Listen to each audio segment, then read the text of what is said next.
An incarcerated individual at Charleston County Detention Center, SC. This call is not private. It will be recorded and may be monitored. You may start the conversation now. What is going on? It is Luke Snail. I got my co-host today, Lombardi. What's up? What's up? On the line today, we have a special guest, Lobg. What's going on, bro? Yo. It's good to hear from you, dude. What's up with you, bro? Yeah, shit, man. Right now. That's great. How your spirits is back there? They missed you out there. I ain't gonna lie. The music scene kind of, I don't know what to say, but they need that type of energy.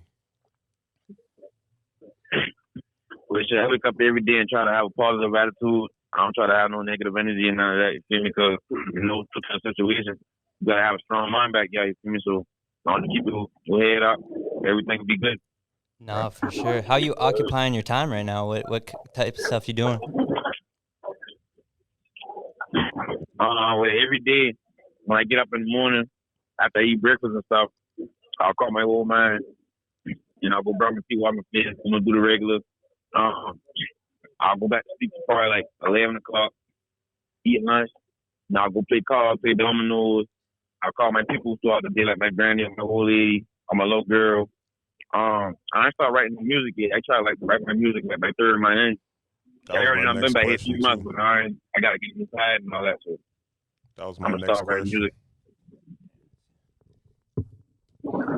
Yeah. So, you said what about the music? You're just kind of handling some other stuff until you get the music going. Yeah, I just keep myself occupied. I just ordered a new notepad. And it's supposed to come next week. So when I get my new notepad, I'm gonna start writing my music. Cause I got a journal I write in every day. Yeah. I write every day, like how I be feeling and what be going on, what I be talking about with certain people, like certain conversations I be having. I put it down in my journal, like important stuff I plan on doing when I get out. I write in my journal, so I don't want to get my raps mixed up and go in my everyday shit. So it's a different notebook. What's that process like? Because I don't know your process with recording when you was out. But I don't know if you freestyled or you was writing down. So if you did freestyle, what's it like, having to jot everything down or whatever, like as far as your raps and your songs? Well, I usually I'll try to find a beat or I'll get somebody to make a beat for me. And once they send me the beat, I'll listen to the beat and I'll feel the beat out and let the beat tell me what to say on the track. And then I'll fuck around and I'll start writing. I'll write a chorus or I'll write just a long verse, and then I'll just make the first 6 bars, the chorus, and then the rest I'll just have it throughout the song, and I'll just come back and do it like that. Or if I freestyling, usually nowadays I've been having CQ pull up on me. Shout out CQ Beats. He's pulling up on me, and we've been making the beats from scratch. And I just been going in there and punching in, just doing it off the top of my head. So when you're in there and you don't really have access to beats all the time, how do you take the words from the notepads and turn them into songs once you have the opportunity and the resources for that? I kind of already got an idea from for what type of beat I want to rap, the lyrics I write down on. So when I get out there and I hear that beat and it matches how I'm flowing or how I'm trying to flow, I'll just stick it to that beat and then I'll drop it like that right there. All right, so let's say you got a bunch of lyrics on this one page of a notepad for a song. Do you put kind of off to the side, all right, this beat's got to be a certain way, or do you remember oh no, when I was writing this, I had this type of beat in mind? You know what I mean? Oh yeah. Pretty much the second thing you said, when I just remember how I've been rapping it. Yeah. Because I write it a certain way. When I be writing, I'll either put a dash, if I got a 2-second pause or a 1-second pause. I'll put 3 dots if I got a 5-6-second pause, and then I'll come back to the next line. I just write differently. My whole writing process different. Yeah, your so the way you write, how to perform it then later, right? Is that what you're saying? Right. Yeah. No. Yeah. I got you. I got you. What about, are there people in there like hitting the tables and stuff, you rapping, like kind of freestyling, or is that not really happening in there? No, that ain't really happening here, man. I had a dude back there that used to try to beat on the table and Uh-huh. get me to rap and shit, but I don't be too much goddamn. Like I don't be freestyling. Like I don't really Right. freestyle. I'll punch in. Like punching in and freestyling is kind of the same thing, but it's different. Right. No, I got You you. can stop and think about what you want to say. Yeah, no, dude, I don't know how people do that. Just like, will go and freestyle for like 3 minutes straight. That to me is just unbelievable. Oh yeah. I mean, shit. I don't see how people do it either. Like Right. motherfuckers like G Herbo and the motherfucker from New York and shit. That's like Jadakiss and Mm-hmm. like Polo G. How they just go and spend the baby. How the boys just go in the studio and just freestyle like a whole song straight through. Yeah. No, yeah. I done did it before now, but Uh-huh. it's not often. So like that 20 song to me is just like incredible. How did you create that? Were you writing? Man, listen. All right, so boom. I started this thing, where I wanted to do a song for my birthday like every year. I mean, I just did it 2 years. I did it for like 19, but when I was 20, that when I was like at a good point in my career. My music like just been bumping throughout the whole city. Everybody been fucking with my shit. So I've been like, damn, I gotta come out with something catchy, for my birthday. And the song I did that I was 19, it was like, basically everything I did, that led me to the point that I was 19, but I wanted to do something different for 20. Right. So I heard a song from Lobg.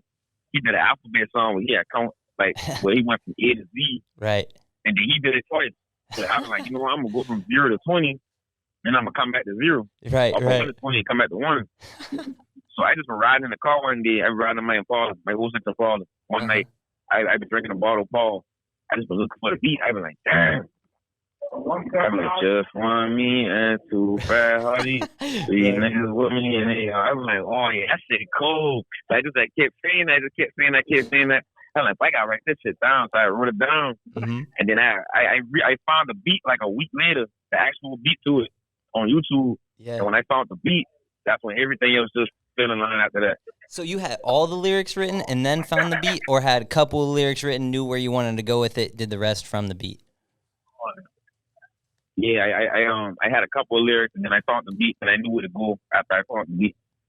No, I got you. That's hard. That's hard, dude. Yeah, that song to me is super special. Me and Lombardi were at DJ MV day party, and yeah, and that song turned on, and Lombardi's like, "Hey, this is one you gotta know. You gotta know this one." And after that, I'm like, "Man, this is hard." I tapped into it, and I was listening to that like, "Dang, this is crazy."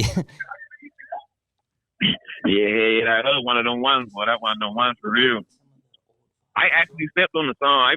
I mean, I knew people were gonna fuck with it, but I didn't know they was gonna fuck with it like that heavy. Right. Yeah. No, yeah. Since we on the topic about Like music, everywhere I go, people be like, "What happened?" go ahead, finish what you was gonna say. Yeah, go ahead. No, I'm about to say, everywhere I go, people be asking me about that song. They be like, "Man, what's that song?" I go like 8 o'clock on the dot. I'd be like, "That's 20, man." That's hard. That's so hard. But since we on the topic of music, like let's talk about how you started rapping, because we did an interview with Dale Boy and he was just saying how he knew you was going to end up rapping because you was just so like passionate about what the city had going on music wise, and he just said, yeah, he gonna pop out and start rapping, and he was just basically giving you your flowers. Oh yeah. Shit. I've been got down doing music since I was 13. I used to rap at the Boys and Girls Club with JV and OG and Lobg. Mm-hmm. I used to be in a music group called Mix Squad, and I mean we had later on like part of our separate ways, and I fucked around. I ran into like my homeboys my homeboys doing Cat Mob, Right. like D-Lo and Kelly, them boy. I ran to them boys, and then we had started rapping like on a laptop and shit. But one day we had fucked around and we had went on I went on Google and I was looking like for studios in Charleston. So I had found this dude named Elliot on West Ashley. I forgot what road that was. That was on that the old Ryan's on the road, the same road that the old Ryan's on West Valley. That's the road the studio on. So I went to her studio and I did We All We Got, and I did my computer remix. And that shit was hard. But dude, he been charging me like $70 an hour, and I can do 2 songs in an hour. You feel me? I work 5. Right. But he didn't want to mix my song. I have to pay extra for the mix. So I've been like, man, I work in this job making like $200 every 2 weeks. I getting paid like $825. I ain't washing dishes. So I always tell my mom. So when I first started rapping, I asked my mom and them boy to help me with the music, and they were telling me like, "Oh, we ain't about to help you do no damn music, but you better damn do something else." So they didn't believe in me at first. Right. So I had to get a job, wash dishes. I get like $200 a week. I spend like $140 to go to the studio, $20 to catch the cab out, get $20 to come back. So that $180, I got $20 for the next 2 weeks. So I doing that like for a little minute. And then I been like, man, fuck that, man. I got to find somebody else. So I fucked around, went back on Google. I found Twin D, and I thought he been in the West too. So I went to him, and, Brian showed me love. You feel me? I booked it with him ahead of time. Professionally, I came, I put up. I dropped my 2 songs. I did Water, and I think I did Champion. Oh, I don't know why the song I did. I think I did Water, and I did another song. But Twin be like, God damn, little nigga, you hard. And I been nervous to rap the shit in front of him, you feel me? Because he's an older dude. I been like, man, he probably might not even fuck with my shit. But yeah, fuck with my shit. And then from me, man, that shit just out from me. Yeah, I been doing the same thing. I been spending my $200 coming every week. Woo. Yeah. That's crazy, and, though, just putting dude. that work in, man, because I already know. Like, it would have show for my grind. It would have show for my grind, like, how much work I put in. Right. How dedicated I was to that shit. And you said at first, like, your family wasn't really supporting you. When did that change? And it was like, okay, like, we're behind you now. Like, this is for you.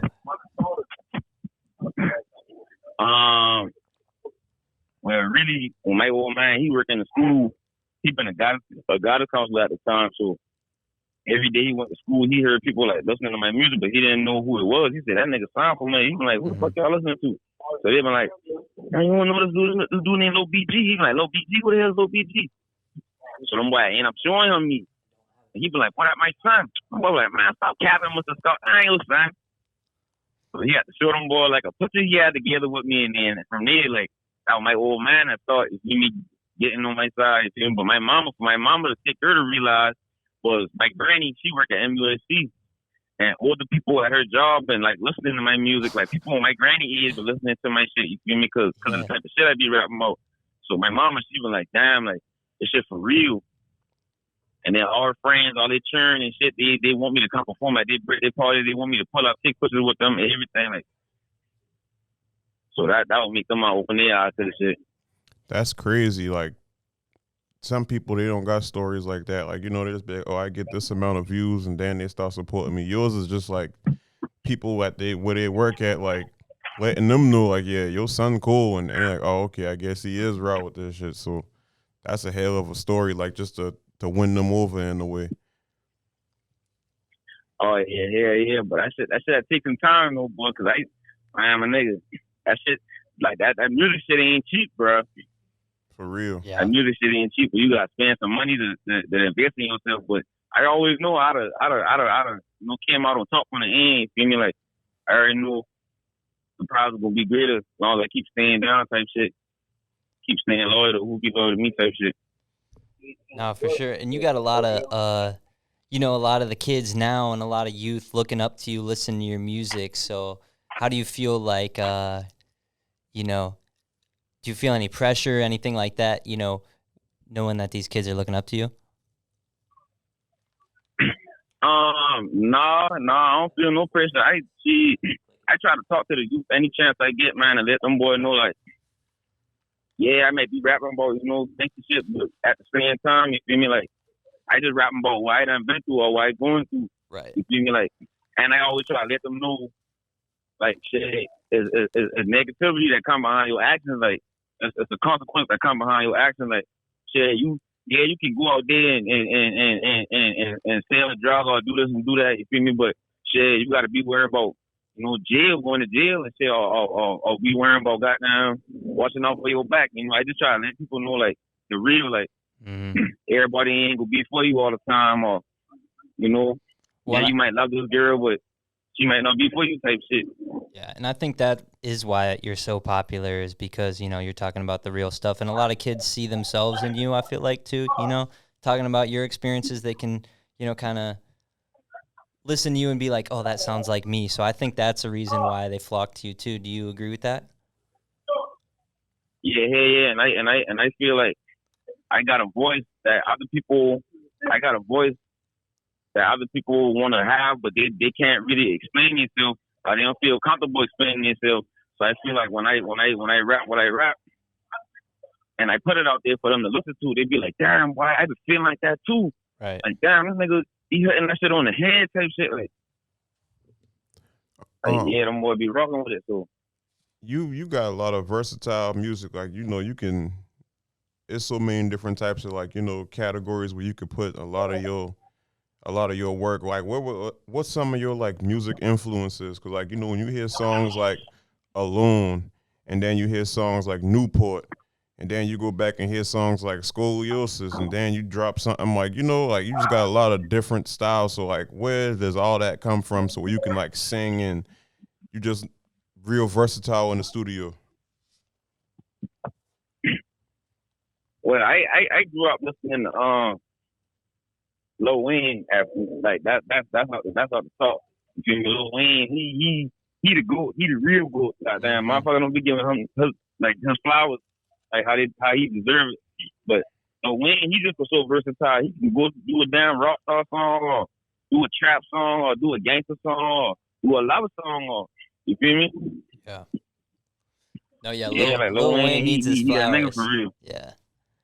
So that was your biggest influence, you think, and why you're so versatile?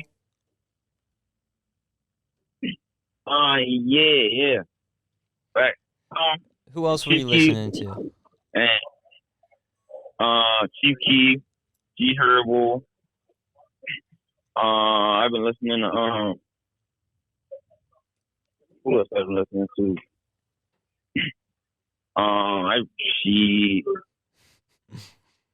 Probably like a little bit of Tupac, a little bit of Biggie, and I like the Ozzy brothers too. Okay, yeah. And that was my next question. What's your R&B?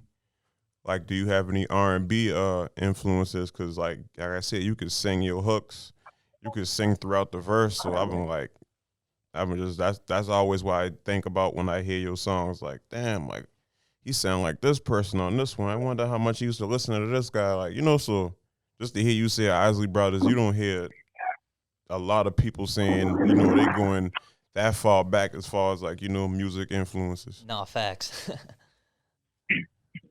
Man, my nigga, I be in this bitch listening to Alicia Keys' Diary. Right. You gotta just tap into to the other side. You have 1 minute left.